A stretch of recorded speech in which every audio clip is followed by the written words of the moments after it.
All right, what is up, sports fans? We are back for another episode of The Fan in the End. Same old shenanigans, different channel, as we are now officially on the South Florida Tribunes Network, and we're going to be having a lot of fun bringing the nonsense here with all the cast of characters we have here on this channel.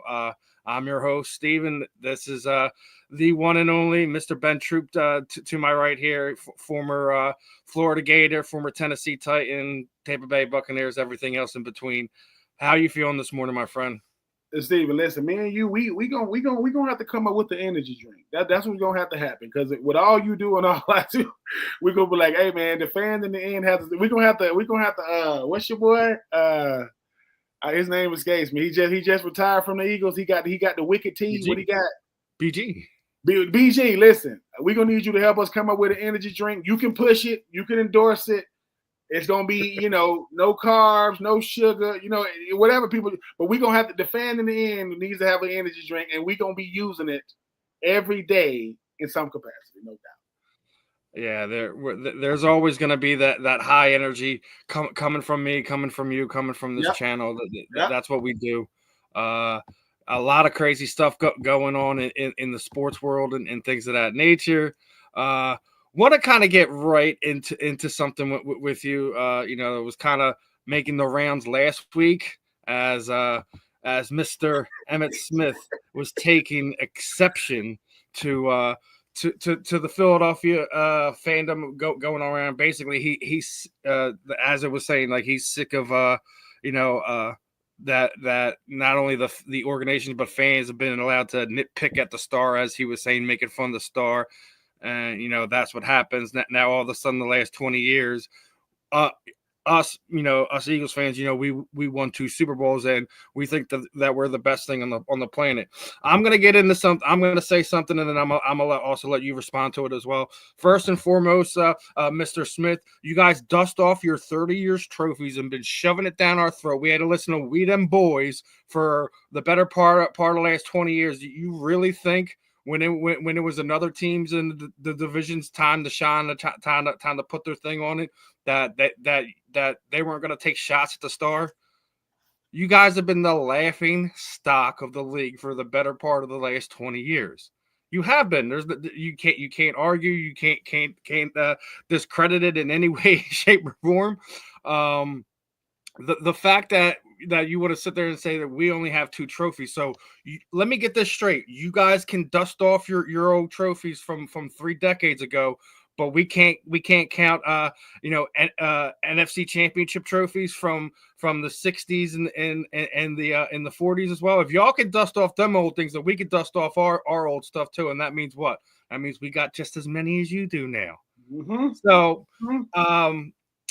one of these things, like, it's funny. I love him, and he's on like the Mount Rushmore of top tier running backs over the last 30, 40 years. But this is one of those things. I think he's more upset with his fan base than it is that he's really sick of hearing the Go Birds and the Fly Eagles Fly and things of that nature. What are your thoughts on this? And what would you say to Mr. Emmitt Smith? Man, deal with it. So hold on for a second. Did you say so? You had something to say to Kansas City? No. Oh, so you had something to say to the Patriots? No. It's because it's the Eagles. It's because it's relevant. It's because it's right now.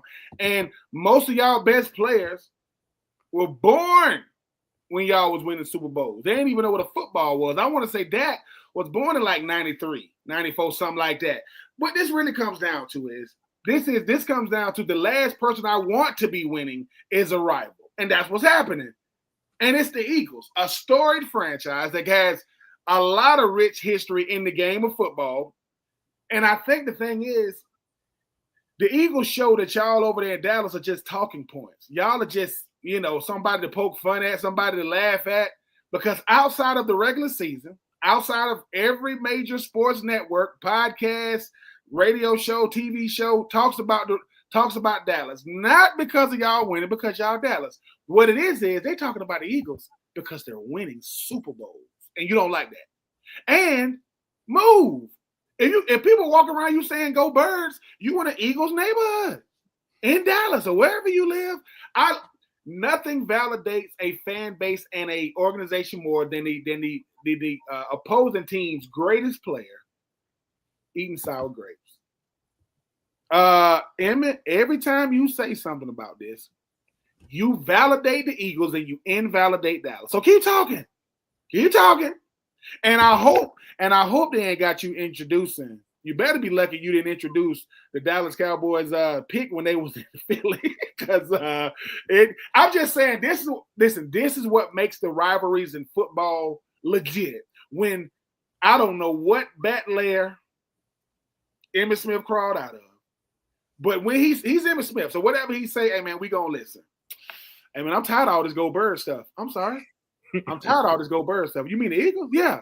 I'm tired of all that. I'm sorry. You talking about a team that's been to 3 Super Bowls recently and won 2 out of 3 and really should, and we're being honest, it should have been 3 out of 3 when you look at how the games went. They beat Tom Brady, they lost to Patrick Mahomes, and they came back and beat Patrick Mahomes. You know who can't beat either of those people? Dak can't beat the Eagles. Dak can't beat Patrick Mahomes. Dak can't beat the Baltimore Ravens. Dak cannot beat the Buffalo Bills. Dak cannot beat the Detroit Lions. The last time we seen Dak Prescott and your Eagles in the playoffs, they got smoked by Green Bay. It wasn't even a game. They got smoked. So, love you, Emmett. You went to Florida like me. You orange and blue through and through. But in the words of Stephen A. Smith, we don't care. We don't.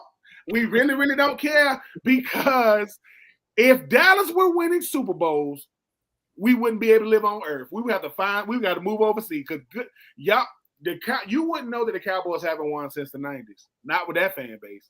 The most naive, obnoxious, weird, delusion fan base ever known to man is the Dallas Cowboys. And I have to deal with Tennessee Vols fans and Kentucky Wildcats fans. I'm just saying, Dallas Cowboys fans are everywhere, but they are delusional. Here's the thing. If you are looking for an excuse, talk to a Dallas Cowboy fan. They got every excuse. They got excuses you didn't know. If you're looking for an excuse to be late at work, call a Dallas Cowboy fan. If you're looking for an excuse why you ain't got the money for your bill collector, call a Dallas Cowboy fan. If you're looking for an excuse as to why you was late to dinner and you got to tell your wife, call a Dallas Cowboy fan. Because they got more excuses than a person going to jail. I'm just telling you, you helping the argument, Emmett, but you ain't helping your argument. The Cowboys are not going to help you in this, because guess what? Dak will be back in 2025. Dak is going to Dak. Michael Parsons is going to Michael Parsons. And y'all got former Dallas Cowboys fans, Dallas Cowboys players and D-Law telling y'all you're not going to win there. What? You're not going to win in Dallas. And a big reason why you won't win in Dallas, there is a thing called perception, and there's a thing called reality. And the Dallas Cowboys live in neither one. You don't live in perception or reality. You're right there in the middle. It's called no man's land. Thank you for this bulletin board material, Emmett. And that's why the Eagles. Hey, listen, somewhere Gilly the Kid is making a post right now about you, Emmett. Go on this. Matter of fact, Emmett, come on the fan in the end. Listen, come on here and get your grievances out. You got an Eagles fan, you got a former Florida Gator. It's perfect. Come on over, Emmett. I haven't told you yet, but I'm working on somebody from that era to kind of hop on. So yes. I'm gonna tell you after we get off the show. But speaking of delusional fan bases, we got to touch on this yet again. So there was a report that came out this week that the Eagles are going to be trading AJ Brown, and you know they want to get Abdul Carter in here, and if he's available, that they're gonna trade him. And thank God Shefty got involved in this, because he has absolutely debunked this rumor that it is absolutely fame, chatter, and talk. I don't think some of these fans really pay attention to what's going on when some of this stuff comes out, because if the Eagles were to trade AJ Brown, they would put themselves like almost $15 million over the cap because of the cap hit. if you're gonna do something like this, at least like put something together that'll actually work, not actually put the Eagles over the cap and things of that nature. Where you got the wizard magician, Mr. Harry Roseman, who's probably getting ready to cash some checks in the next 24 to 48 hours. But the Eagles aren't trading AJ Brown. He's one of those guys that is just special in that locker room. I was just watching an interview Jahan Dotson was talking about. It was right before the playoffs. It was rainy, it was wet, it was messy. People were going inside and not really doing anything. Where was AJ Brown on the field?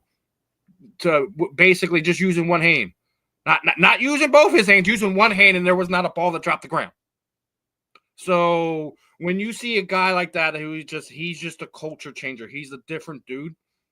I know you everyone in New England is enamored by it. I know, the fact that Tom Brady gave him a jersey a few years ago, the fact that he just got one from Julian Edelman probably fueled some of this stuff. But at the end of the day, like, you guys have to be realistic about this thing.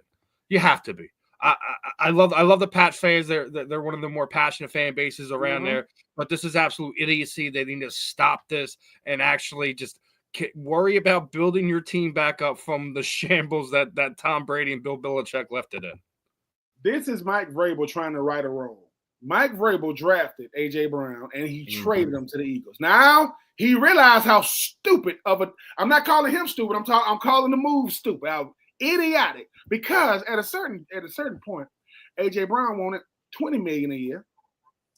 And Mike Vrabel and company thought he deserved $17 million a year, so they traded him. And and when did they trade him? Before the draft. During the draft, he got traded to the Eagles, and that's when I wanted to turn the draft off. I'm like, what? A.J. Brown just went to the Eagles? My brother is going crazy, and you see that. So this is Mike Vrabel understanding I need a player who knows me and how I coach, the culture I'm trying to build. It ain't going to be A.J. This is why.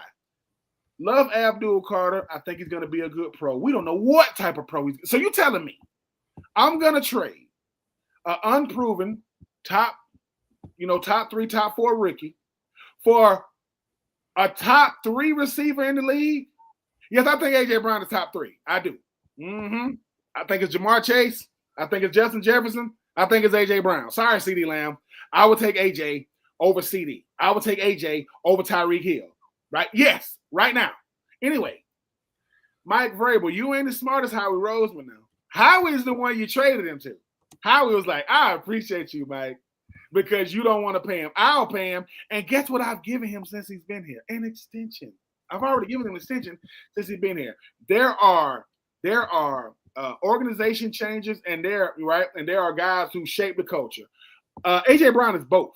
He is both, and A.J. Brown, as you realize, right? A.J. Brown realized I don't mess with the media talking about contracts. I don't do that. I've learned my lesson doing that over there with Tennessee. I've grown. I'm a Super Bowl champion now. All Howie Roseman is looking at A.J. A.J. out there catching the one-handers. He look up and Howie's like this. We good over here. All right, because we can listen. During the draft, you're going to have more rumors than you ever seen in your life. I mean, ever. Dak Prescott, he gonna get traded to the Cleveland Browns. Kansas City, they gonna swap with Buffalo. You're gonna have a bunch of stuff. If it didn't come from Howie Roseman, I don't believe. 2 guys, I'm gonna believe. Adam Schefter saying it, and Howie Roseman confirming it. That's it. If it ain't coming from there, listen, we got a lot to talk about between now. You're gonna hear all kinds of stuff between now and tomorrow. But I'm with you, Steven. It's not New England. I realize y'all went on a shopping spree this offseason, just buying up guys, right? I mean, this buying them up. But you know what all those guys mean? Not much. You ain't got A.J. Brown at receiver. You ain't got no game changer at the quarterback position, which you don't. I think he's going to be a good player. Listen, Philly fans, breathe. It's just rumors. Go eat you a Philly cheese. Chill.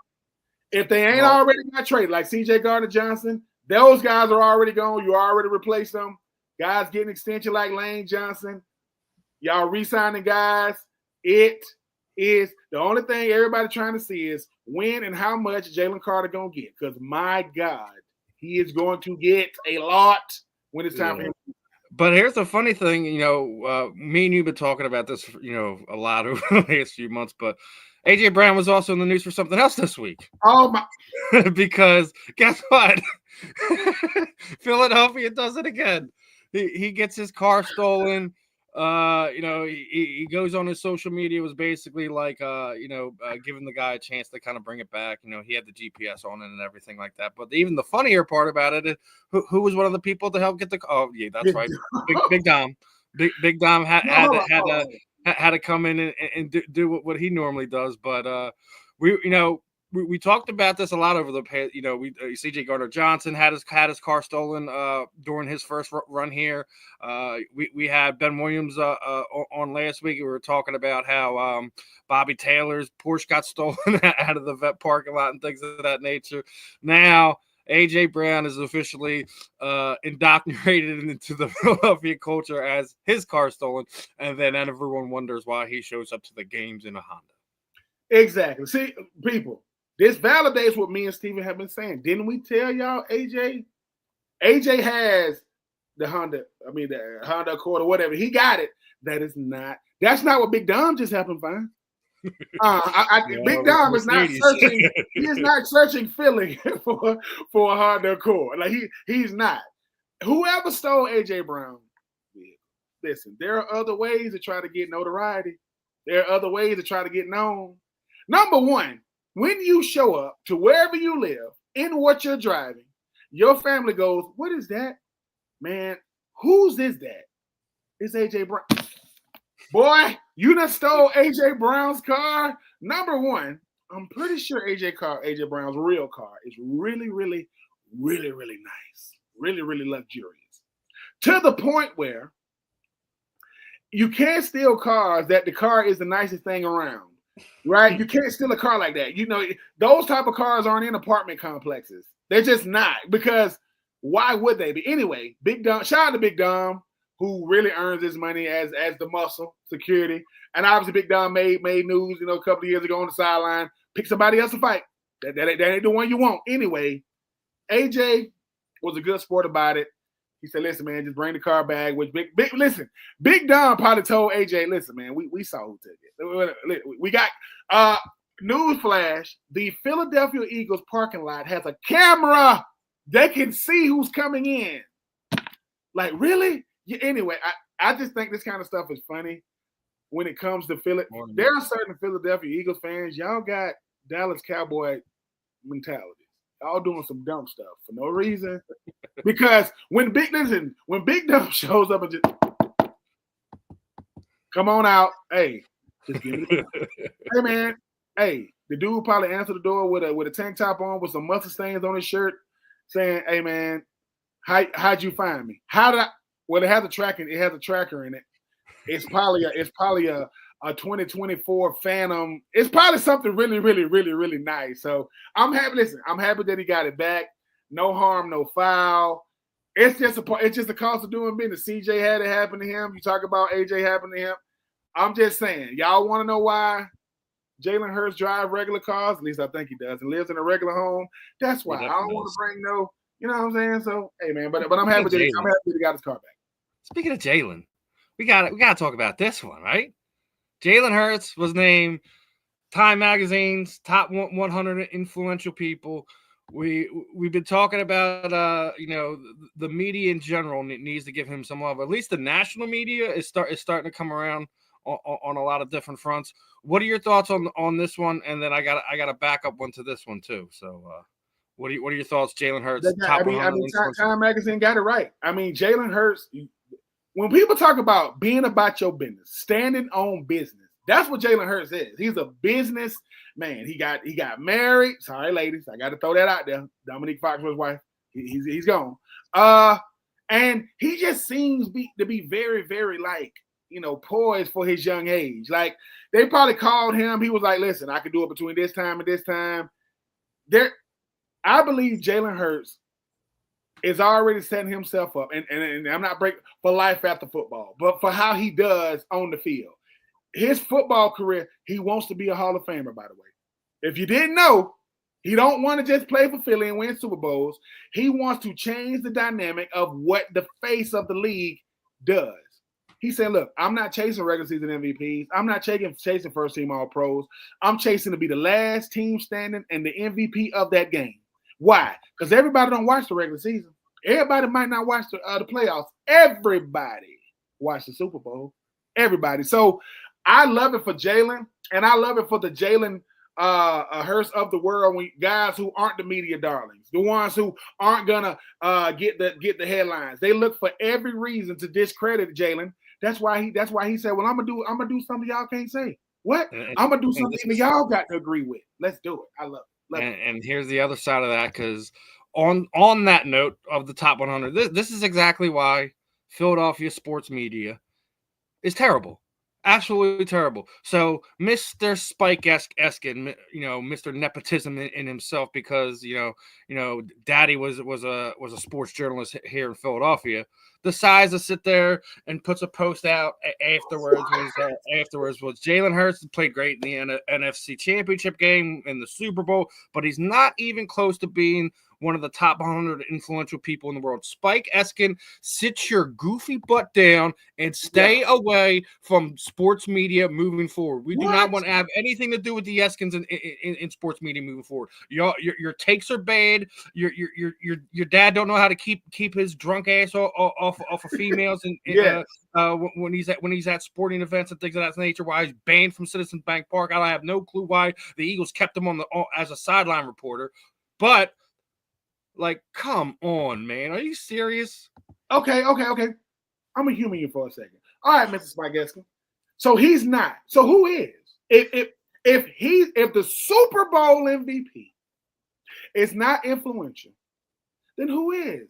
Because I'm pretty sure when Tom Brady was winning Super Bowl MVPs, he was influential. When Peyton Manning was winning MVPs, he was influential. When Eli Manning was winning MVPs, and Joe Flacco. Was Nick Foles influential when yeah, because he got a statue, don't he? All of a sudden, because Jalen Hurts is nobody's favorite, because he's really the reason why Carson Wentz is gone. It was Jalen. Jalen's the reason why Carson had to go. Right? Carson dug his own grave, but when you have a guy like Jalen fall to you in the second round, it's like, oh, we have to jump on this.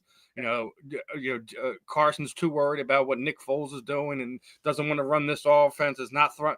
He was just basically try to give Zach Ertz a Hall of Fame run, and was just targeting him. And people wonder why he was playing so bad. But like, come on, man, come on. Yeah, that's an awful take, because people go, what makes a person influential? Well, I mean, the first criteria, being at the top of whatever profession you at. He ain't at the top of his profession. Yeah, he's at the very top of his profession. Yeah, that's influence. What's the most loved game in American football? Which one? NFL football. Okay, so what team won it? The Eagles. Who's the MVP of the Super Bowl? Jalen Hurts. What? Yeah. You talking about who they beat? Kansas City. They stopped a dynasty. What? They didn't stop two of them. They stopped New England, and then they stopped Kansas City. All I'm going to say is this. At the end of the day, there are certain people who all they want to be is antagonists, even for the teams they cover, even for the teams they watch. That sounds like this can do, because once again, we want to know what influence is. That would be like saying Kendrick Lamar ain't influential on the culture, or why he get to perform in the Super Bowl. You can't not be mainstream and influential if you are the Super Bowl halftime show. You cannot be influential if I'm the Super Bowl MVP. This isn't an outlier. Like a guy had a good game and got the MVP, like Malcolm Brown did when the Seattle Seahawks won against Denver. He was an outlier. Jalen Hurts was the starter, got hurt, came back. He's a two-time NFC champion. He outplayed Patrick Mahomes twice. He's done that twice now. And what has Jalen done that nobody can seem to do? Josh Allen, Lamar Jackson. What can't they do? Justin Herbert. Oh, they can't beat Kansas City. Come on, man, stop it. Appreciate the info there, Mike. But he initially got fired because of what he did at Citizens Bank Park. He did stay on another year before the Eagles removed him of that position, which made him start his own little podcast. Why he's no longer on like your big media channels. So appreciate the input filling in there.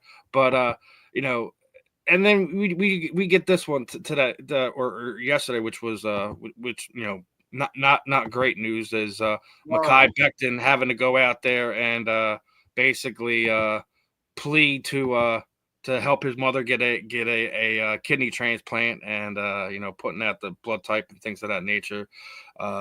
I can only imagine how he's feeling, with everything that's been changing in his life. Obviously, going out there to LA, getting after that bag, and now having to deal with his mom not being in a good position to the point where he's asking for the general public's help and trying to help her find a transplant is that's a rough pill to swallow.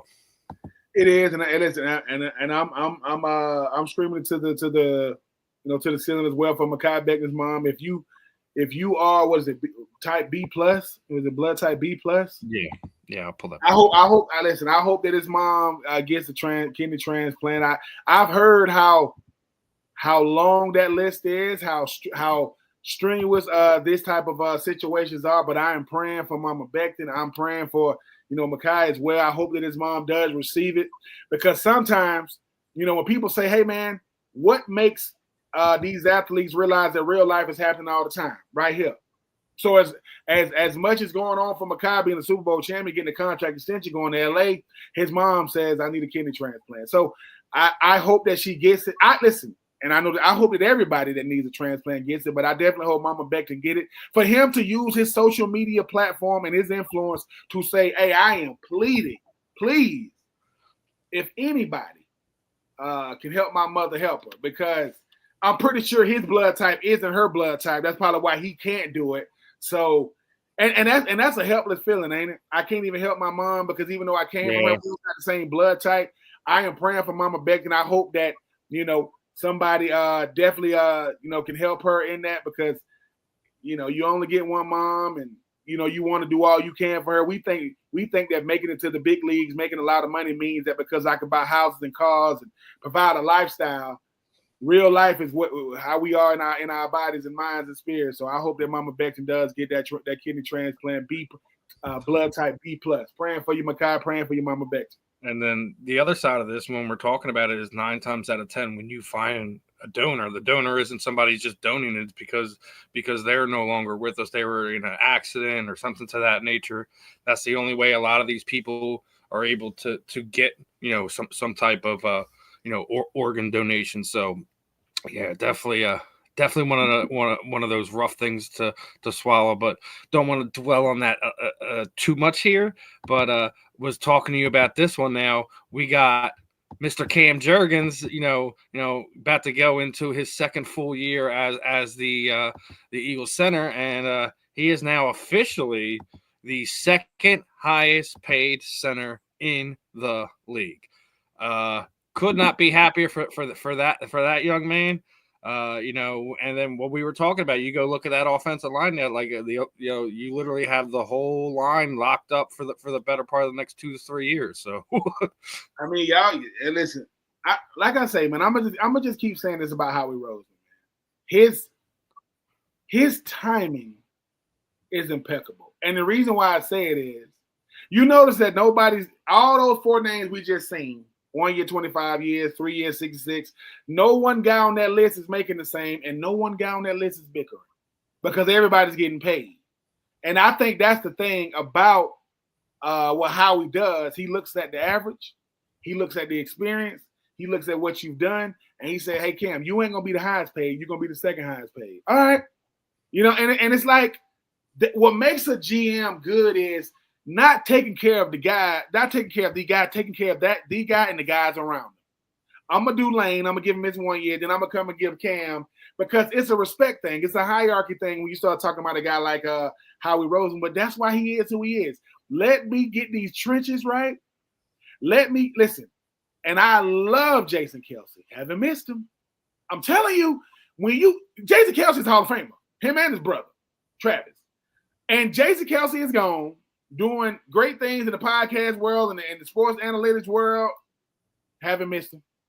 I'm just telling y'all, to fill shoes, right, by stepping into your own is what Howie Roseman is showing these guys for the Eagles. He's saying, look, man, I don't want to be the best team. I want to be the best organization with the best team.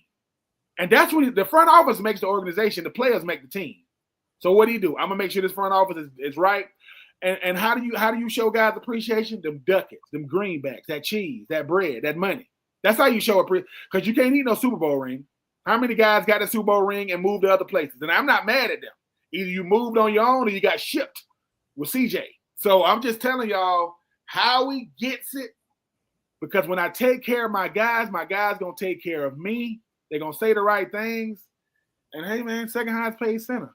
He's saying, I know, because you know how we also just showed. Do people really care about being the highest paid? No, they care about getting paid. They care about getting paid. I'm not counting nobody else's money. That's all in negotiations. But yeah, shout out to him. And once again, Steven, we go again with these Eagles, man. Before you even get to the draft, then they got Ojulari. Think about it. You got Ojulari. Mekhi Becton leaves, so you trade CJ Gardner-Johnson to Houston. Who you get? Former first. So I lose a former first-round pick to get a former first-round pick at the same position, only a different team. Now I'm paying my center. I gave my tackle. I gave my tackle a 1 year, $25 million extension. A.J. Brown getting his car stole. Jalen Hurts is the top 100 most influential Time magazine. Dallas Goedert, he might be a trade piece. Jordan Davis might be a trade piece. And with all this going on, Devonta Smith thinks he's the greatest college wide receiver of all time.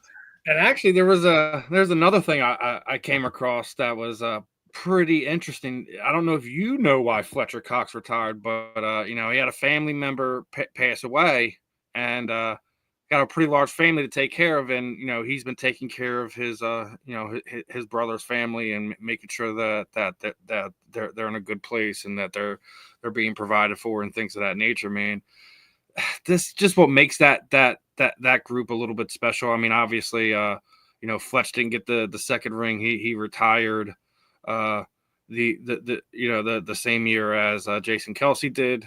Brandon Graham stayed on for another year, but this is why I like these guys are beloved here, just because the overall glory isn't the end all be all for them. That it's actually just secondary to what the normal is. Yeah, super duper impressed and respect Fletcher Cox for that. Look, Fletcher Cox looked at it as this. He said, "Listen, man, I came to the Eagles. I wanted to help be the reason why this whole entire franchise got restructured, got changed, and we won a Super Bowl." He did that. And sometimes, who I am is bigger than what I want. Who I am is a family member, a husband, a father, a son, a nephew, an uncle. And no matter what, football for Fletcher Cox has given me way more than I can give it. From being a first-round pick to re-signing to being a reason why tall defensive tackles. Because I remember when D tackles wasn't over 6 feet 6'1". I mean, Fletcher Cox about 6'4", 6'5". He helped, usher that in. When you see, the Chris Jones of the world, the Jalen Carters of the world, bigger. These guys look like, bigger defensive ends, but they D tackles. But I'm happy that Fletcher Cox kept the main thing. I guarantee you behind the scenes, he was telling the family, just stick it out with me. I'm trying to get as much as I can. And when I say as much, I'm not just saying money. I'm talking about prestige, influence. That way, when I'm done playing, I can still find a way to generate revenue. Not the same amount that I was with the Eagles, but use my influence, use my celebrity to be able to do that. Hey, Duane, can you hear us? I see you popped in the back there. I hear you. Can you hear me? Yeah, we can hear you. Just can't see you just yet. That's all. Okay, so is that on my end with the camera? Yeah. You have to. I think you have to turn the cam on. That's all. Technology is fun, isn't it, my friend? Just give me a second. That's all. I just need a second. That's all right. No rush, my friend. Okay, I don't know what I'm doing here, but I'll figure it out soon. See, Duane like me with them buttons. I'm not the gadget. No, I'm not. This is a new system for me. I don't see it, but present. Nope, it's not present. All right. I don't know what to do, boss. Listen, we can still go with the audio, man. as much I'd love to see your face and your reactions. We still got you on here. We're gonna have some fun today. First and foremost, appreciate your time this afternoon and hopping on with me and Ben this afternoon. Ben, why don't you kick this one off, my friend? Oh, listen, I mean, obviously, the first time I ever seen Duane Starks ever, I mean, obviously, I know he represent Miami to the T. He's like the trick daddy of football players from Miami in high school. Listen, Miami Gardens in high school, played in Miami. Then when he won the Super Bowl, we won the Super Bowl. I mean, him and Ray Lewis. I just remember that's back when they introduced the starters. I remember you come out there before that game kicked off. I said, I don't know what Kerry Collins gonna do, but this is over with. They ain't even kicked the ball off. But Duane, man, thanks for coming on, man. But I gotta ask you, what was it like playing for that 2000 Ravens defense? I know about the team, but what was just for the listeners who don't understand, there were games that y'all didn't give up anything, barely any y'all. What was it like playing for a defense like that? Right. I mean, one thing is, you look back at it because I didn't realize how good we were because we just felt like we were doing what we had to do, right? Until I was removed from the game, did I realize at that time when I realized that other teams could not do what we were doing.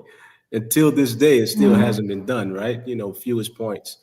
But playing on a defense like that, it was more about accountability. You had some star players on there, of course, Tony Siragusa. You had, of course, Ray Lewis, Shannon Sharp, all of those guys that are veteran players that were able to direct us and hold us accountable. Because when you turn your head and look to the left, I saw the sideline and the coaches. When I turned my head and looked to the right, I saw Ray Lewis, Tony Siragusa, all those guys depending on me to handle my job as a corner. They say, hey, trust me, the quarterback is not going to have a long time. So, your little skinny ass better cover for 5 seconds. So, and that's how it was, man. That's something that I look back on and think about all the other teams that need to take on that same mentality.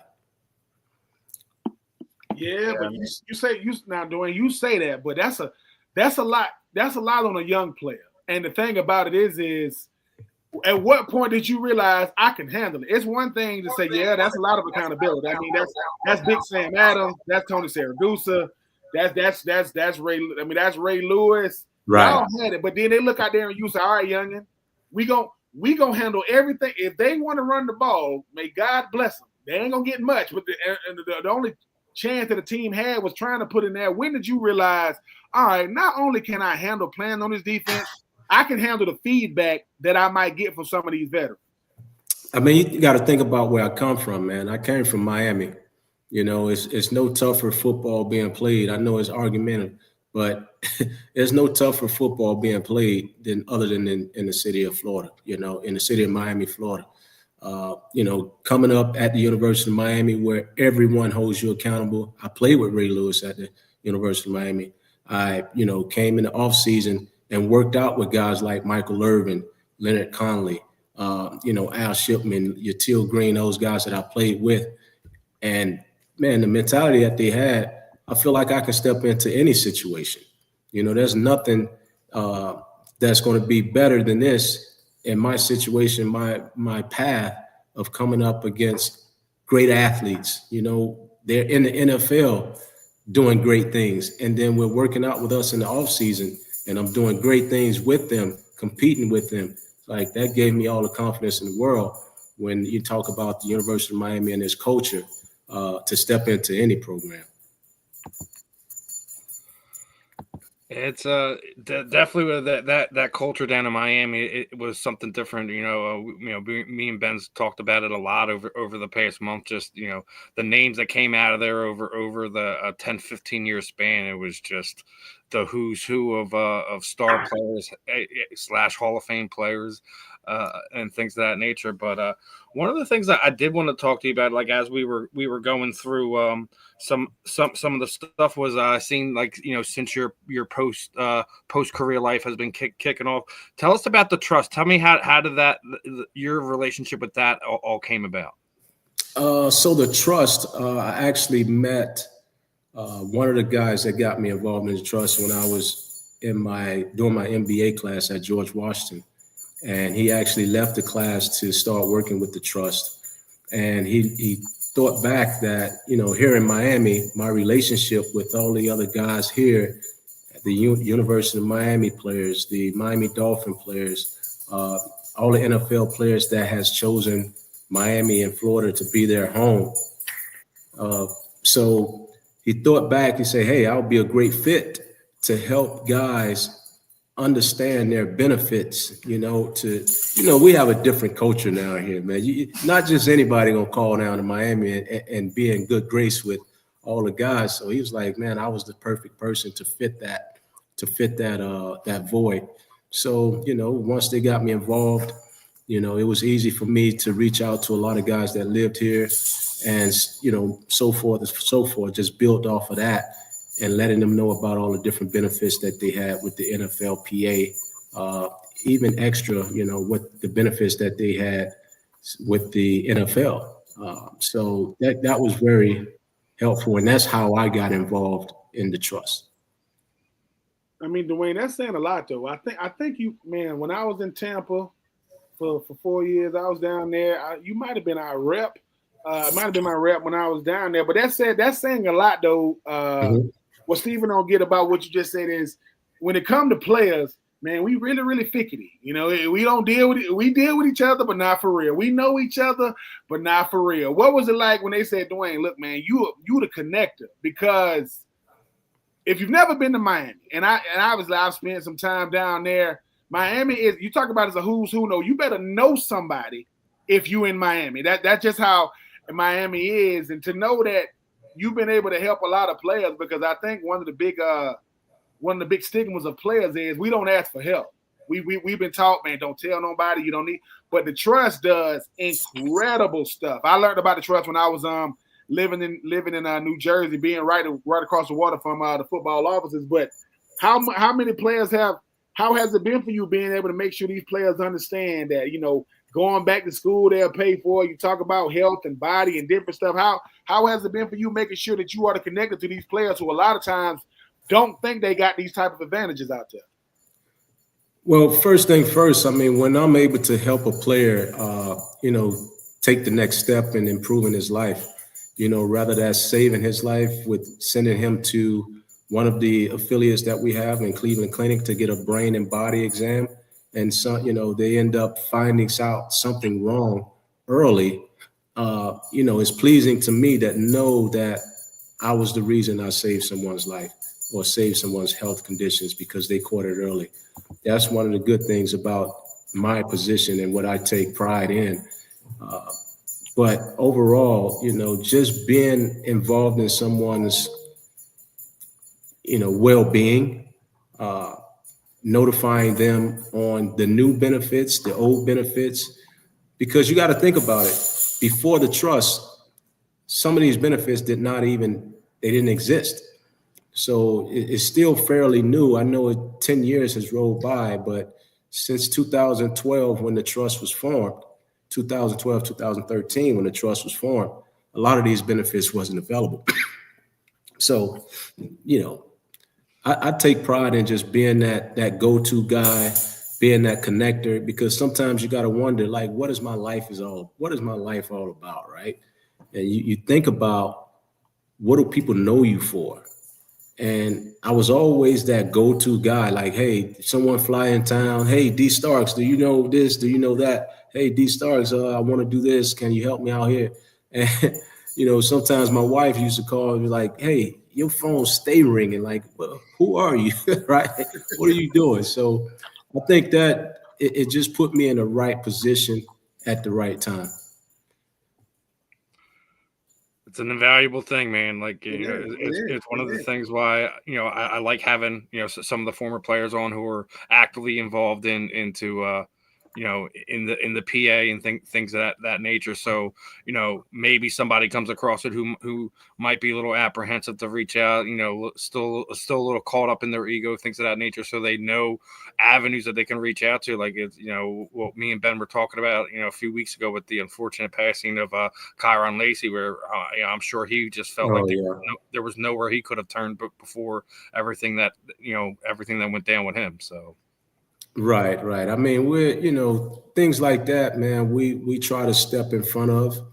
I can mention this and I won't mention any names, but we just had two guys. I just got off a call and we had two guys that are struggling mentally. So, my goal is to make sure that we try to get those guys help before it goes to a situation like, where they're taking their life or rather something drastic is going to happen, because for one, we like to have that peer-to-peer relationship with someone that we feel like they understand what we're going through. And if we can be that pillar for that situation, then that's what our goals are, to make sure that they get help. Now, Duane, I got to ask. Okay, we got it because I know Stephen been waiting. I'm going to go ahead and we can go ahead and do it. All right. I went to the University of Florida. All right. You went to Miami. I played against the U. Not saying it ain't the U now, because it is, but I played against 2000, 2001, 2003. So I'm dealing with, Sean Taylor, may he rest in peace, and Ed Reed, and Reggie Wayne, and Santana Moss, and Frank Gore, all these guys. Oh, yeah. But when I got to the league, I got a chance to play with Jared Payton. And he told me, look, Ben, I get it. You went to Florida, you got Florida State.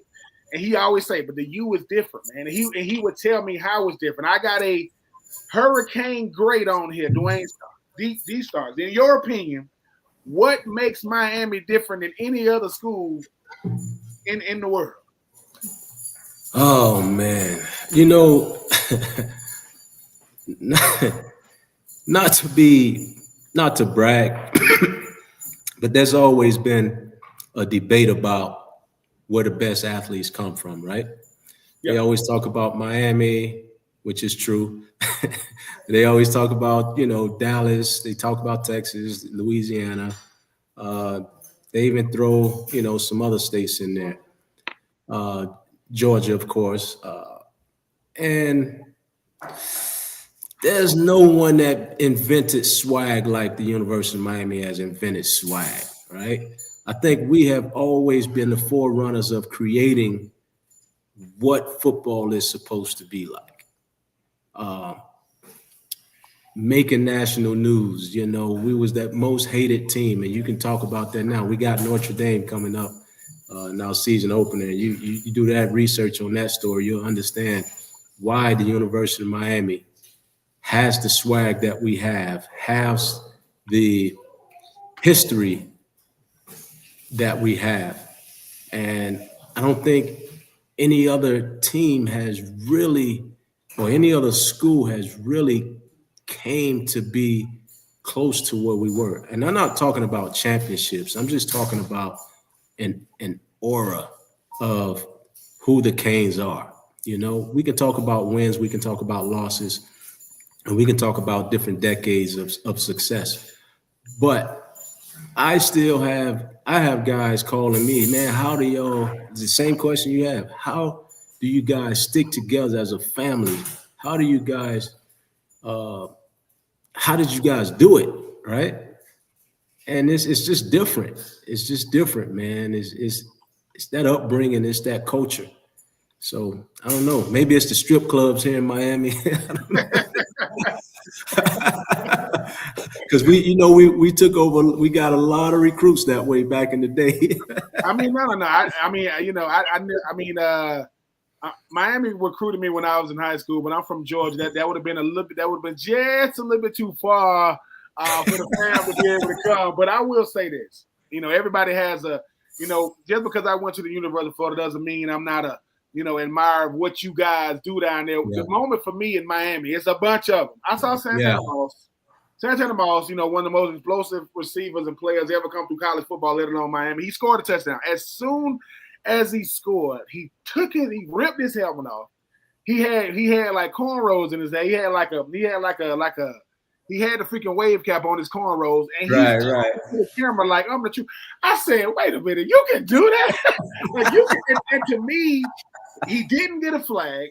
Right. It's almost like the refs respected where they was at. Do we in my like? Hey, Britt, listen, we calling the game in Miami. It's a little bit different the way they do stuff. And I will say this: when people talk about the brotherhood, when people talk about sticking together, when people talk about every time Miami has a game, first game, them sidelines be it be standing room only, and nobody thinks he's the biggest. I mean, we get it.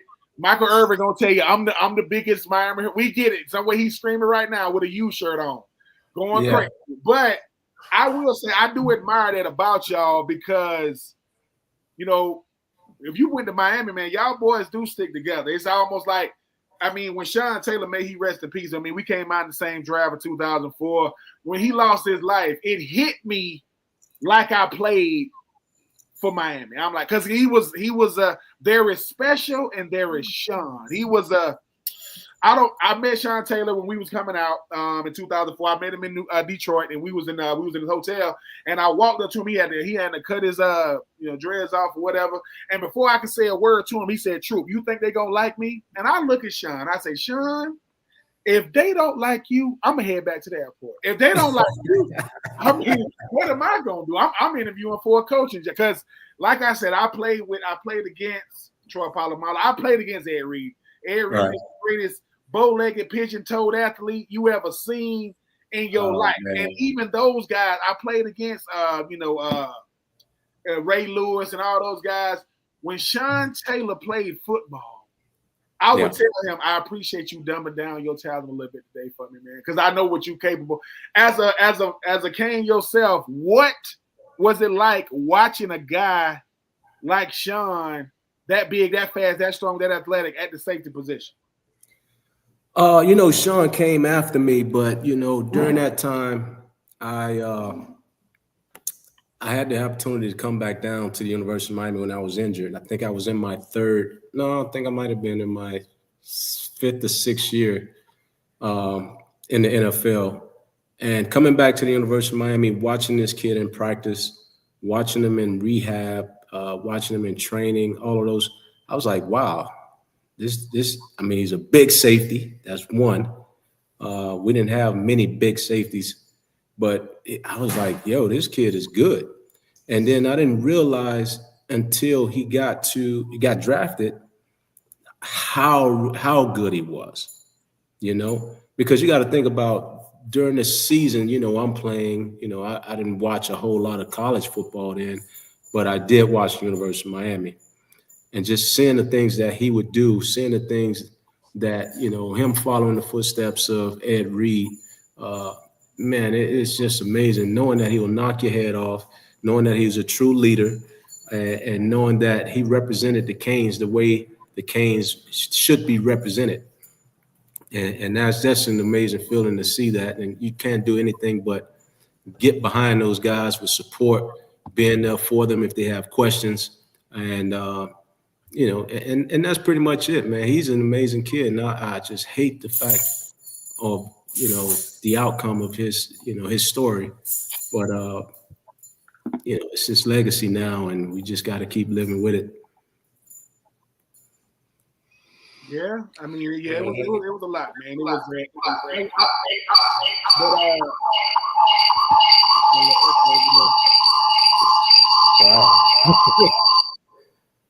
No, man, I'm trying to get on this camera. I'm just, Hey, man, it's all good. No, I'm just. A lot of times, D-Stars, like I say, obviously I knew about you, and everybody's always saying DBU this and DBU that. No matter every school, every other year, y'all done had some boys come through there. I mean, yourself, Al Blaze, Ed Reed, and Sean Taylor, and the list go. Playing DB at Miami, we get it. Y'all start studying every position, but DB at Miami, when y'all let y'all best, it's no fly zone. What was it like being a part of those the DB group? But just you were one of the stablers. You were one of the guys that could make top 10 overall pick, man. So y'all been doing it for a minute. What is it like being a DB? Wearing that green and orange? I mean, like I say, we face some of the greatest receivers that ever played the game and is still playing the game, right? If you look at guys that you played with, you're talking about Santana Moss, Andre Johnson, and before them, the Yatil Greens, the Lamar Thomas, the Leonard Conleys, we played against the best, right? So when we talked a lot of smack in practice, we carried it over to the field when we played in games against other people. They wasn't used to that. You had people talking, but somebody that can talk and back it up, that's like, oh shit, we're in trouble. So before the game even started, they felt like they already lost the game when they stepped on the field. Now, unfortunately, I came in and, when Butch Davis came into the league and started coaching at University of Miami, we had, minimum scholarships, but we quickly got back on our feet with the younger guys like Santana, Edrin James, Bubba Franks. I can go down the list when you talk about guys that's drafted in the NFL. But, those are the things that puts us above the rest.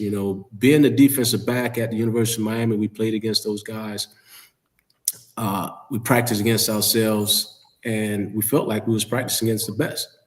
So nothing else really mattered. Everything else was easy. It was definitely one of those special times being down there in Florida. I already said that Florida probably has the most NFL players going on right now. And guess what? Who do we compete against? Ourselves. We battle ourselves. We have competition against ourselves. So you think about like Antrell Rowe, Mike Rump, those guys that came up behind me. They was like, yo, D Starks was number 10. I need to go number 8. I need to go higher than him. So it's a competition, a friendly competition on who's going to get drafted the highest. So, that's one thing that we joke about. We go back and do our football camps down at the University of Miami with, the high school kids, and we get on the mic and we talk a little bit, just telling them, hey, welcome to the University of Miami. This is what it's like. And then, you'll have a guy like, hey, 10th pick overall. And then you'll have another guy, Rentrell Roll, of course, like, you're the 10th pick, but I was the 8th pick, right? And then you'll have Edrin James jump up and say, man, y'all can talk all y'all want. I know I was number 4, So it's just a competitive nature, man, and it never quits. And that's the thing that like I said, it makes us different, man. You got so many guys that are elite to go in as high as we has gone, went in the drafts in our prospective classes, and it's just amazing. And then I don't think any other school ever has had, I think it was 2002 maybe, where we had so many first rounders, and it was just unheard of. It was the NFLU at that time. So it's crazy. Jeremy Shockey, all those guys, Brian McKinney, it's just crazy. It was cheating. It wasn't cheating. It's not cheating. It wasn't. I'm just saying it wasn't. That's when I'm in college. I mean, I'm there from 2000 2003. So, I mean, people be asking me. I said, okay. I said, what if I said Bubba Franks? Then I said Jeremy Shockey. Then I said Kellen Winslow. Then I said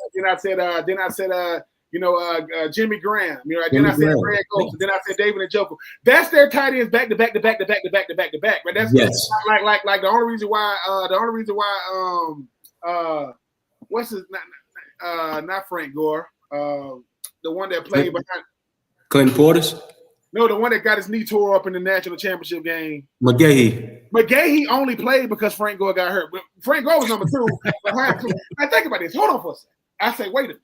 Frank Gore was number 2. Willis McGahee was number 3. Frank Gore gets hurt. Willis McGahee become number 2, and can't nobody stop Willis McGahee. He become a first round pick. And then don't get me started with the DBs. It's like Miami used to say, hey, man, we're going to put a fence around Miami / Fort Lauderdale, and we're not going to leave. Right. If we get Ken Dorsey is going to be a college football Hall of Famer because of where he played. He was a good player. Now, I love Ken Dorsey, but you can't mess it up. These are your 3-star receivers in 2000, Stephen. This is what we had to deal with. We go to New Orleans. There go Reggie Wayne. I know you heard of him. There go Andre Johnson, Santana Moss. That's their starting receivers. And their starting tight end was Jeremy Shockey. Their starting running back was Clinton Portis. I said, what the hell is going on? Like, we finna play them.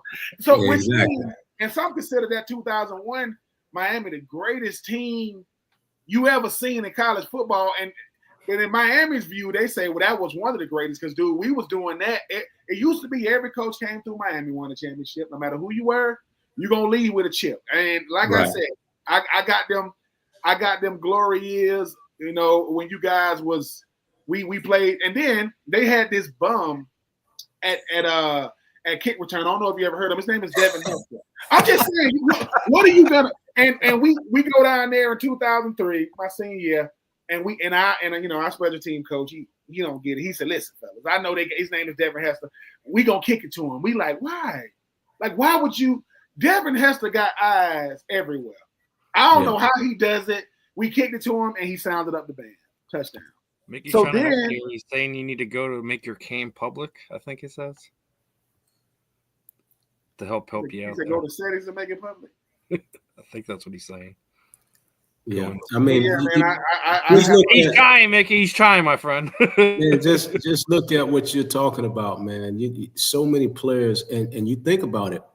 There's not. I can't find a first-round draft pick out of Miami that was a bust. It's hard, man. And speaking of the draft, man, like what are your thoughts on that? Like, where before we were just stuck in New York and that's everything, that was the end all be all. You just had to go to New York to now where we see the change over the last, 10 years or so where other cities are getting to host the NFL draft. What was your draft experience like? And where would you have liked to have gone to the draft? Yeah. Well, first off, I think I like the idea that they move it around a little bit because it gives the other cities the opportunity to experience that whole, thing with the NFL draft. My experience coming out is that, for one, I took the long road, right? I went to a junior college first, and I came to the University of Miami. So whether I went first round or had to go to New York, I didn't care about that. What I wanted to do is make sure that everyone who supported me along my journey, when things were tough, I wanted them to experience that with me. So I decided not to go to New York and decided that I would do it at my agent's house and invite everyone over. Everyone that supported me from high school, from college, from University of Miami, in the neighborhood. Man, we had a house full of people at Drew Rosen house. And And it was just amazing because now when I look back on it, I'm glad I did that because so many people got to experience that with me. I didn't care whether I went not that day. I didn't care whether, it was going to be a first round pick or a second round pick. I just wanted to get picked, right? Out of so many guys that was in the market for the corner position. And I think I've proven to excel over a lot of those guys that was in the draft in my class. And my 10th pick kind of proved it. You got to think about it. Charles Woodson was the number one corner. He was picked number 4. Yeah. And that was almost my position. But of course, he's a Hall of Famer, great player, great friend of mine as well. And here, the second corner picked in the draft, myself, Duane Sarks, right? And then you had a lot of other guys that played, and our draft class was amazing. I'm talking about Terry Fair, R.W. McQuarters, Patrick Surtain, Samari Rowe, a great friend of mine. We went to high school together as well. He was my receiver in high school.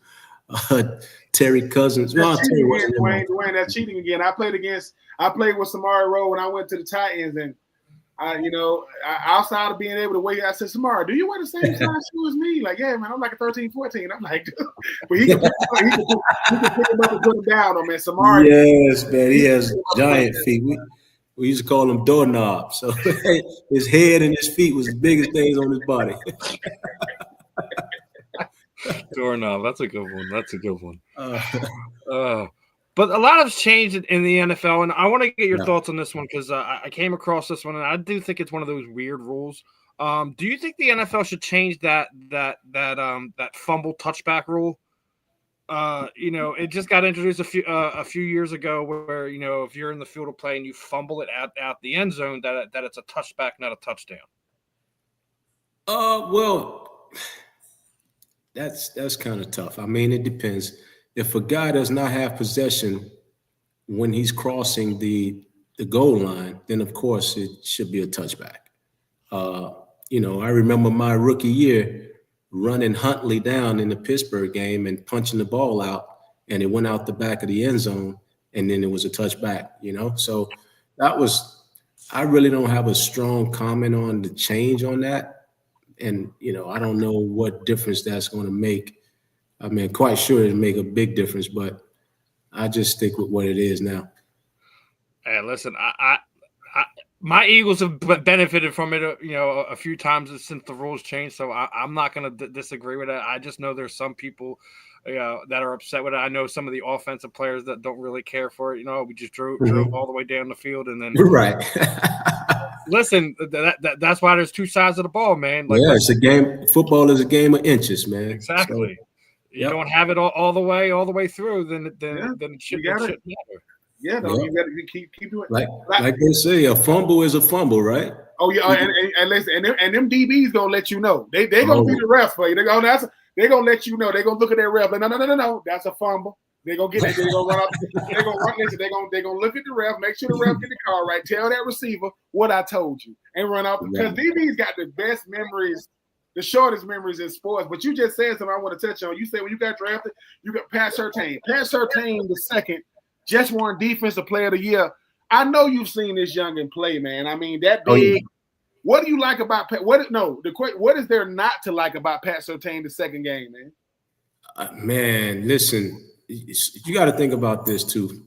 Patrick Sr., good friends of ours, family friends. We hang out together. I've seen this kid grow up from a kid from birth, right? And the work that they put in and what Patrick Surtain Jr. has put in, man, all you can do is just praise him because what it takes as a defensive back. For one, we don't know where the receiver is going until he starts running his route.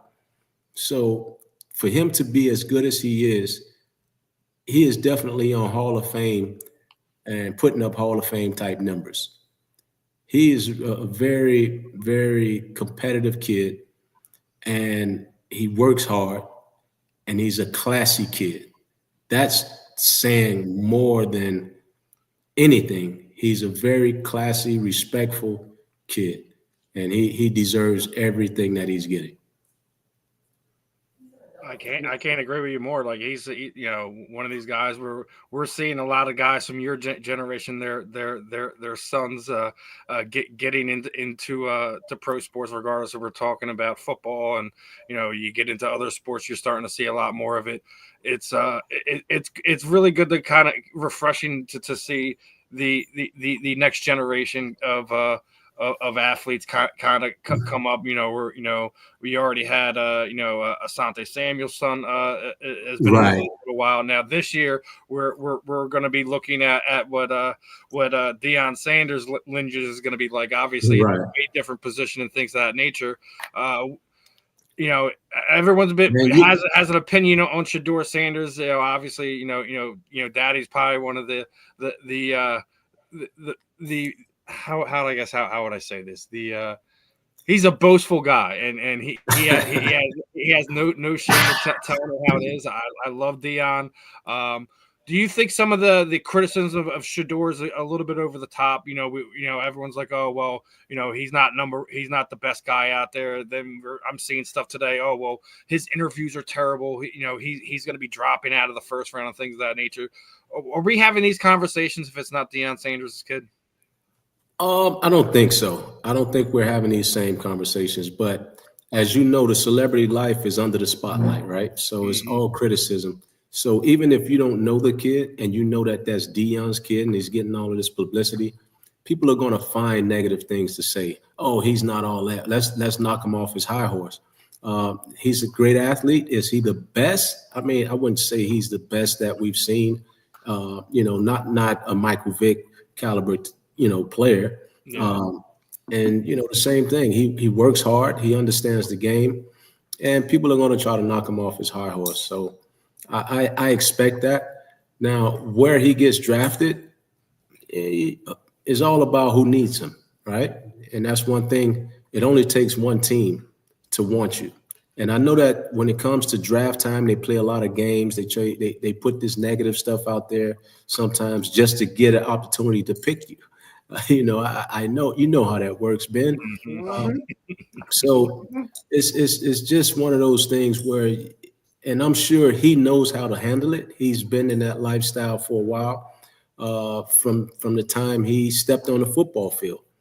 And I could imagine, that he had to prove himself even when he was young, just saying, just because that's your dad, that's the situation that these kids have to go through. So what he's done so far, going to Jackson State, proving himself. And then when everyone was saying, oh, he's at Jackson State, if he was on a Division I team, he wouldn't be doing the same thing. Then what happened? He got to a Division I team, got a great receiver he can throw the ball to, and he showed that he belongs on that stage.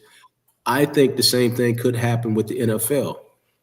They're going to say, well, this is not college anymore. Let's see what you can do in the NFL. And I think he'll be a fairly good quarterback in the NFL because he understands the game and he has the knowledge of the game that would help him, if worst case scenario, and this is not saying anything bad about a buddy of mine, but worst case scenario, being a Charlie Batch, where he gets on a team and understands and being a great backup and continue to have success for a team.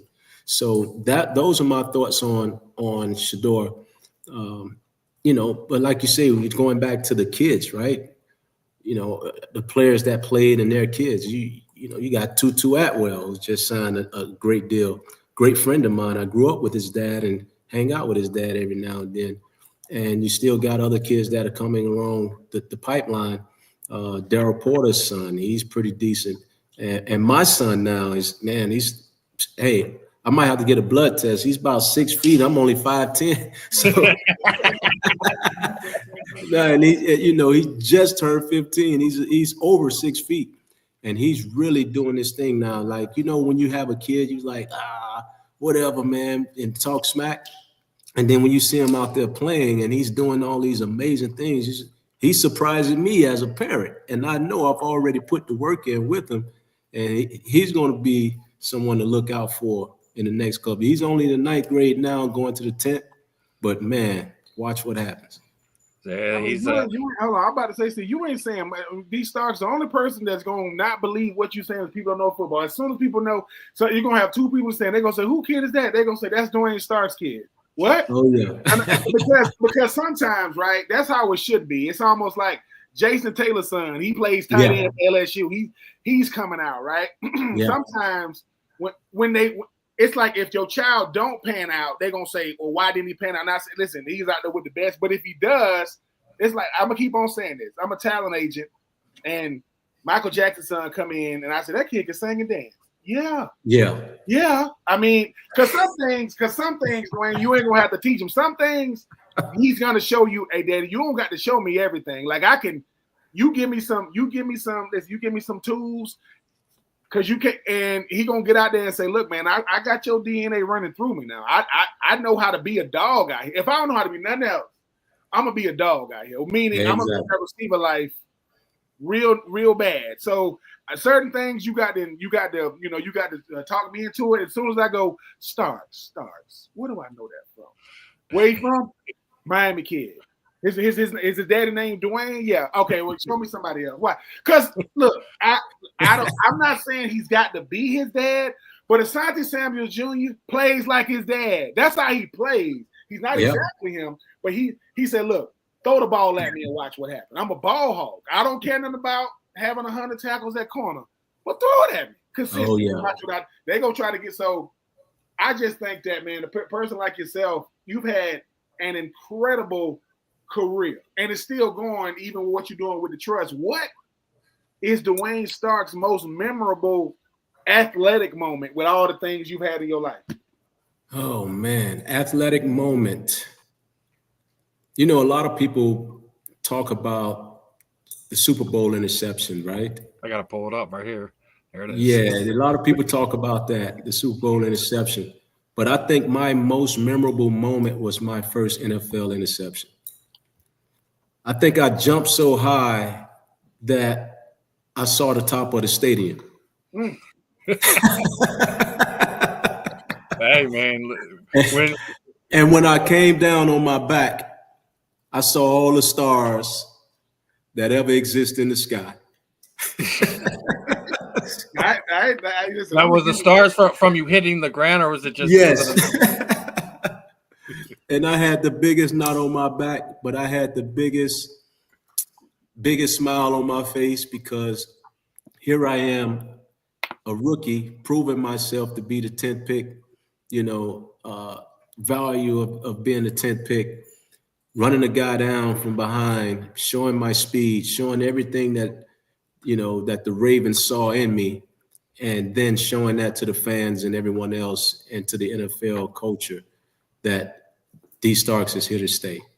And I put in my 10 years, man, and that was just amazing. But that moment is one of the moments that I actually remember, and that was one of the most exciting in my life. I know everyone talks about the Super Bowl, right? I have to personally thank you as being an Eagles fan for distinguishing the Giants and putting that team to bed there. It's I still think people underestimate the rivalry that goes on with the NFC East. I mean, everyone talks about the Eagles Cowboys rivalry, but I think the Eagles Giants rivalry is just up there just because of how long that rivalry's been going on. What is one of your favorite rivalries in sports? I would say we always had a rivalry with the Pittsburgh Steelers, the Tennessee Titans, but my number one is the Tennessee Titans. For one, like I say, when you have friends on the team, it's very competitive. So all you want to do is talk smack. The Jacksonville Jaguars is one.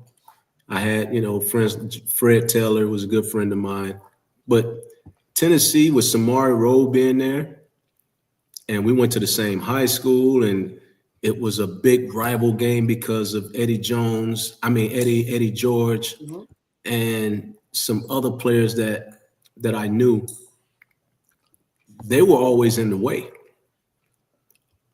and then when we got the edge on them and end up beating them, I believe 3 times in the year, right, to go to the Super Bowl.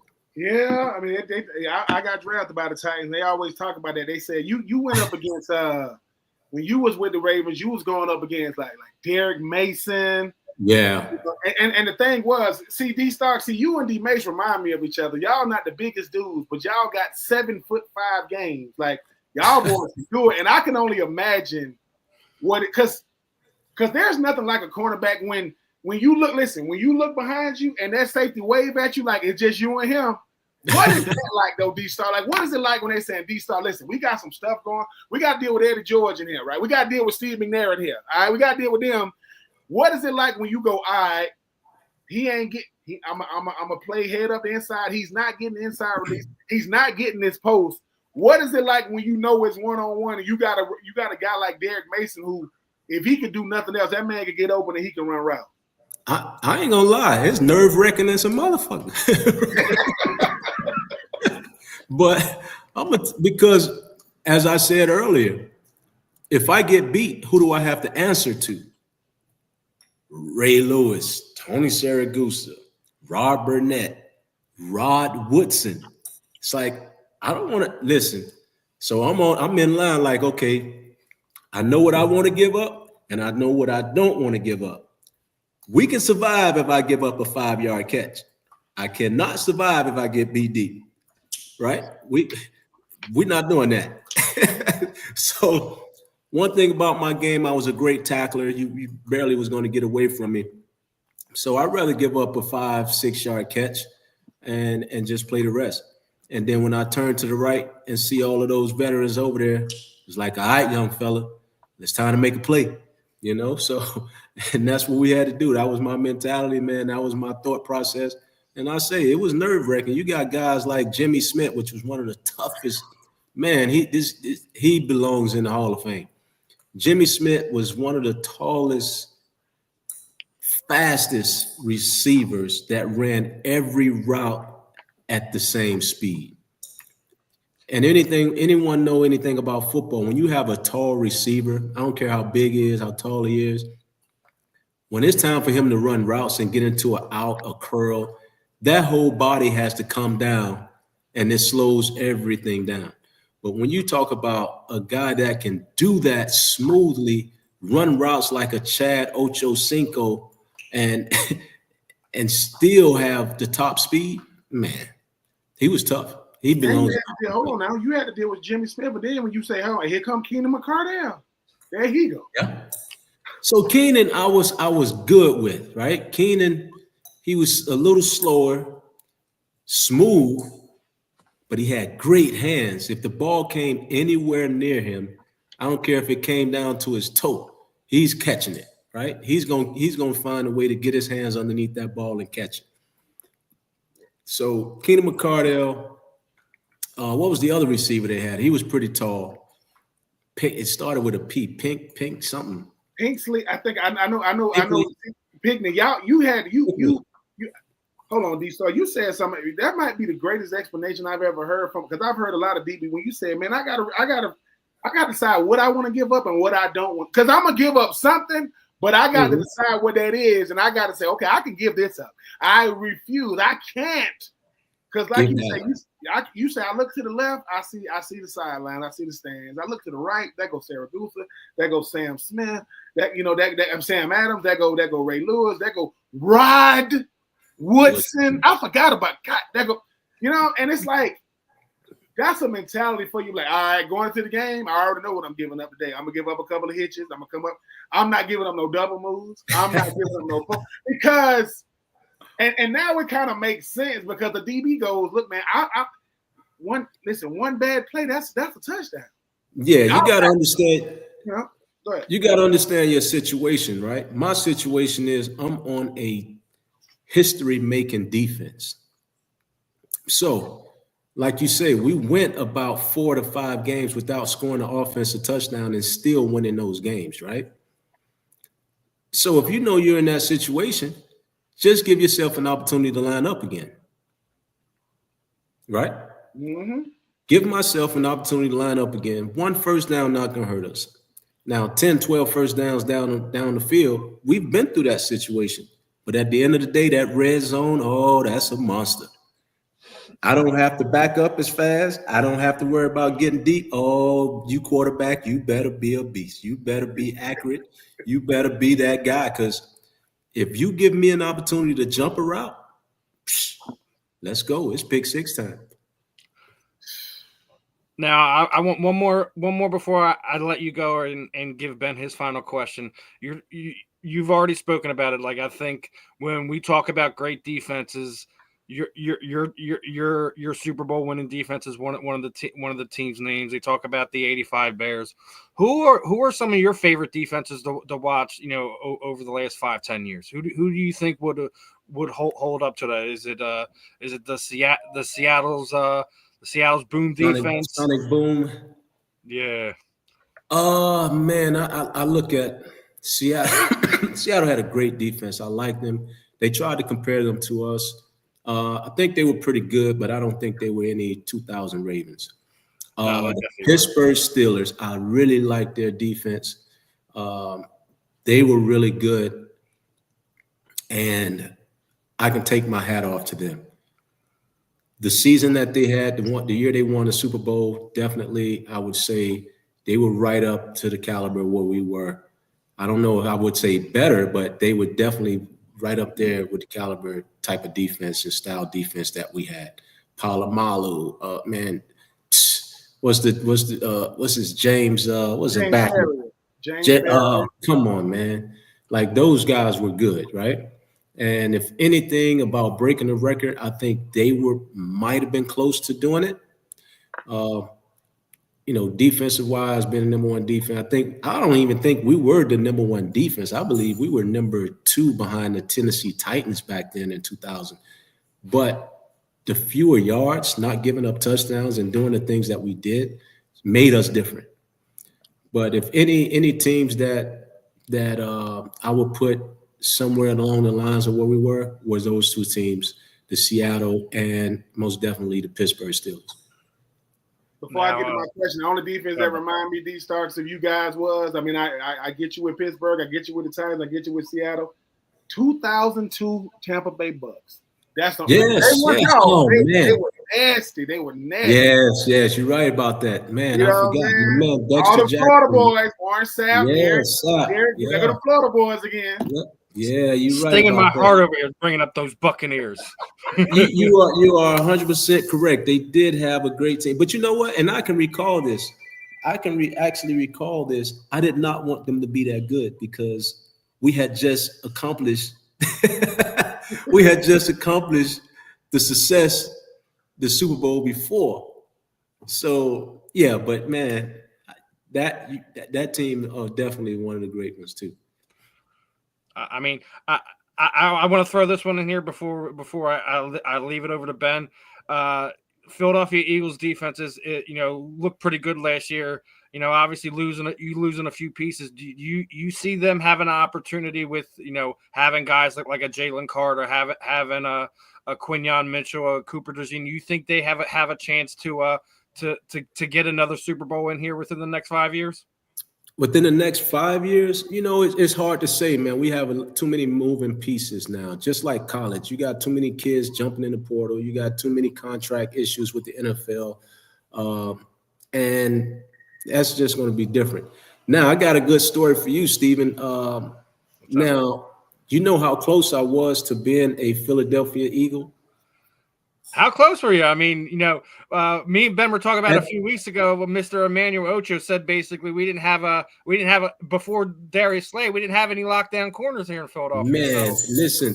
So I'm sitting I told you I did my draft party at Drew Rosenhaus. So I'm sitting there and I'm watching Fred Taylor get picked on the 9th pick, right? They're making the announcement. I get a phone call. Guess who it is? It's the Philadelphia Eagles. They don't have a pick until I believe 11 or 12, right?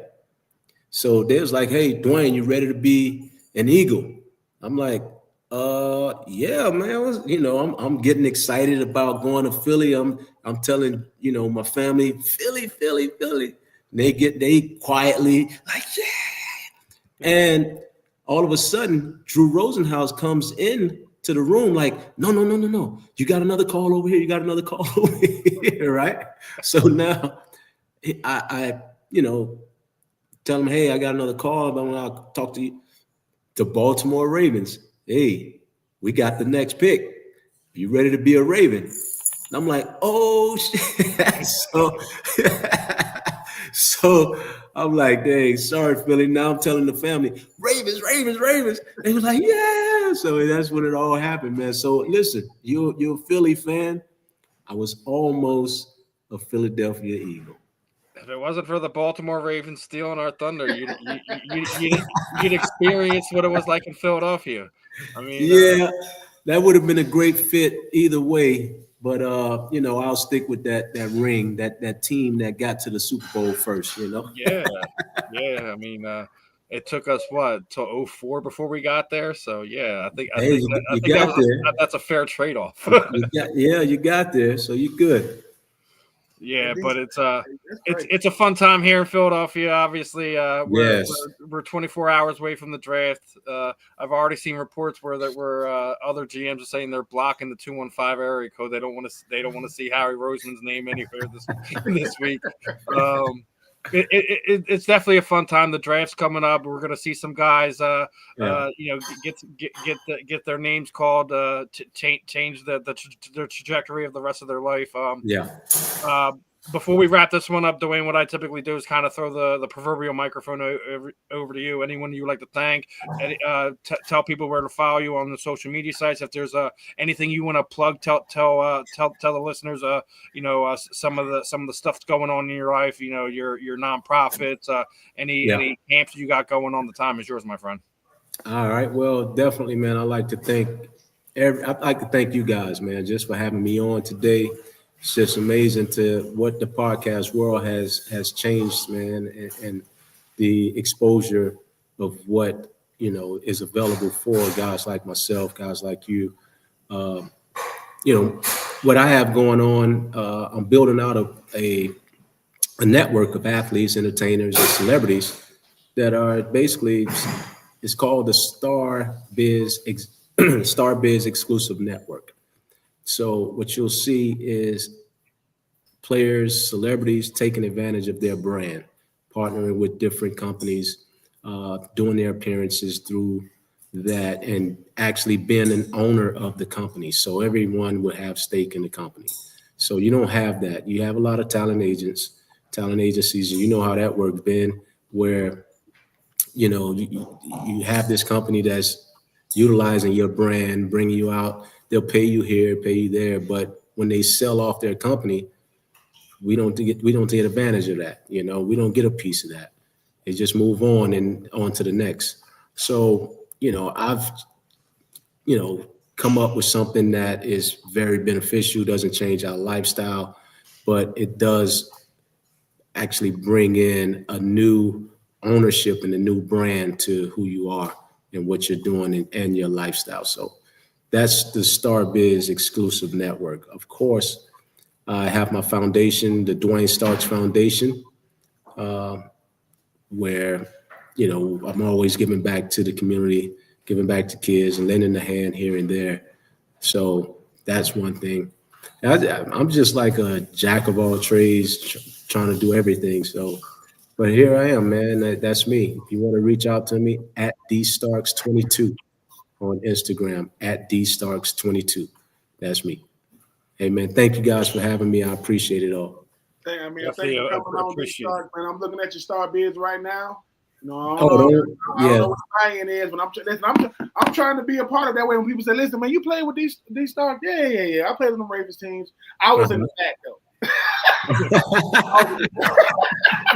I was running out when they was on the field. I got to the game late. I appreciate you coming on, big time, man. Keep doing. No problem, man.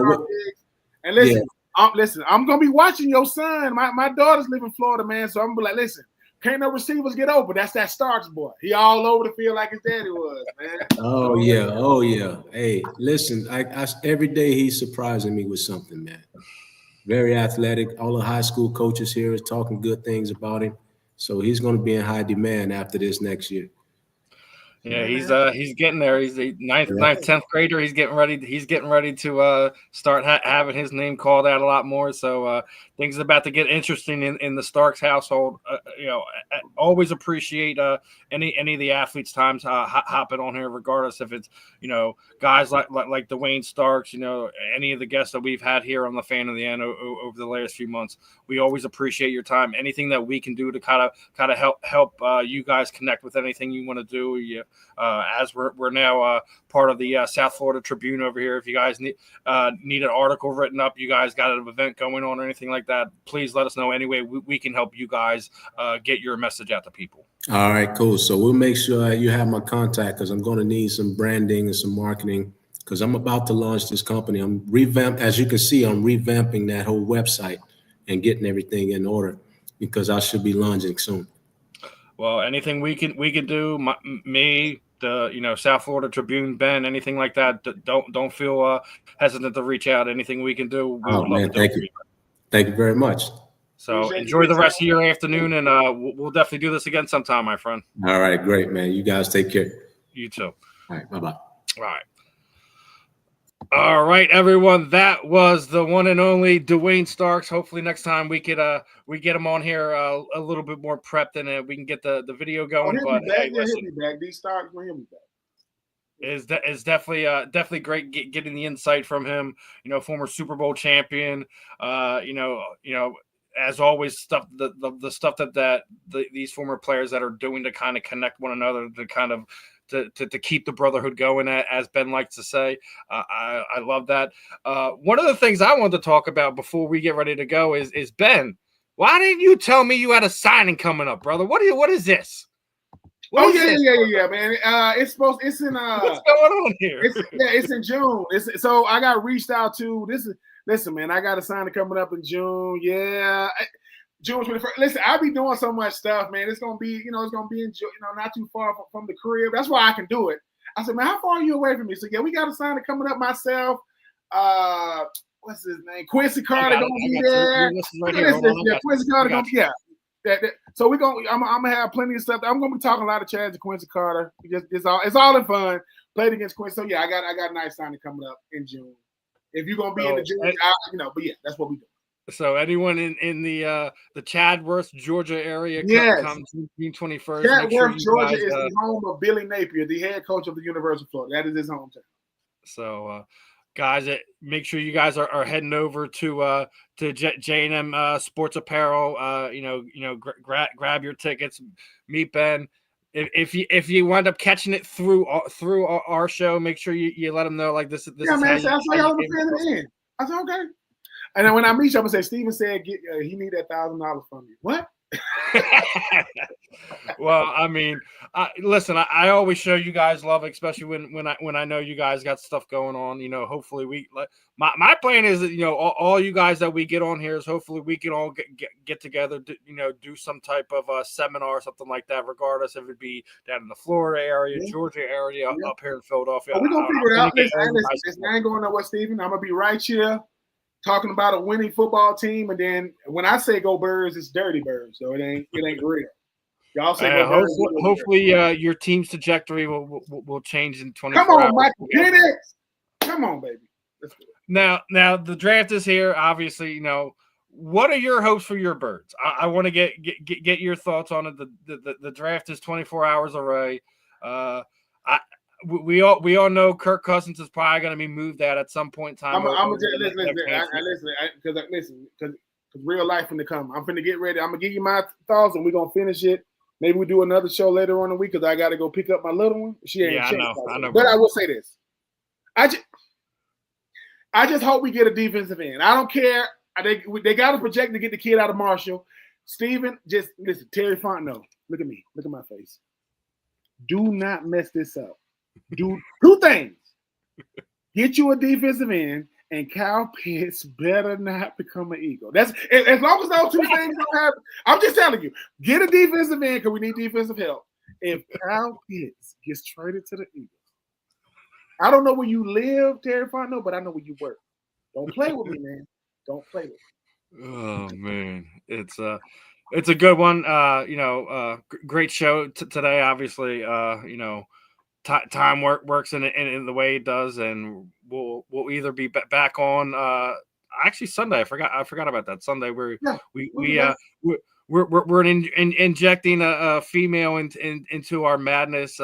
Miss Jenny McCarthy is going to be joining us Sunday afternoon at 6 p.m. I believe. So make sure you guys like, subscribe, smash that notification bell here at the South Florida Tribune channel, and we will be back. I actually got something going on Saturday. I'm going to have a few of the combat sports stars on here. We're going to be having some fun. Make sure you guys are tuned in to all the programming with Scott, with the queen of the Rolls Royces, Miss Candy, and make sure you're showing love to all the programming here on the network. As far as us, we are done for this afternoon. I'm Steve. He's Ben. This was The Fan in the End.